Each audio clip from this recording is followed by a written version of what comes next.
When you're choosing your display name for LinkedIn, you might think it's as simple as just putting up whatever name you feel like putting up, and maybe that includes a nickname, maybe it includes an emoji, maybe it includes an inside joke. But our biggest piece of advice is to carefully select your display name for LinkedIn.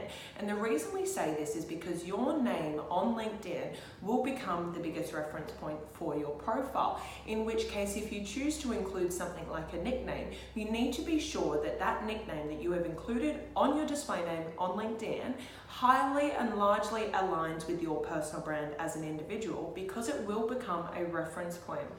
Now, when choosing what variation of your full name to include on LinkedIn, for example, do I just include my first and surname? Do I include my first, my middle, and my surname? Or do I just include my surname? There are lots of variations you can choose from. To set up your profile like a LinkedIn leader, we highly recommend that you use your first name, the first letter of your middle name, and then your surname. Now, the reason we highly recommend this is because across the globe, there is more than likely someone else in the world who has the exact same first and surname to you, in which case, by using the first letter of your middle name, it allows you to separate yourself from anyone in that case. Furthermore, it represents your name in a very pure form and provides a sense of authority by having the first letter of your middle name.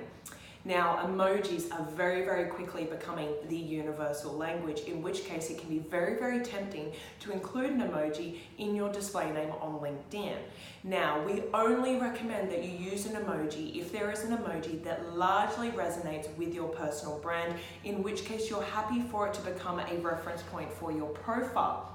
For example, if I chose to use the caterpillar emoji on my display name on LinkedIn, I could very easily become referenced as that caterpillar girl on LinkedIn. So if you do choose to use an emoji, we highly recommend that you make sure it aligns with your personal brand. All in all, our best piece of advice: use your first name, the first letter of your middle name, and your surname to keep it pure, easy to remember, and differentiate you from anyone else across the globe who has the same first and last name as you.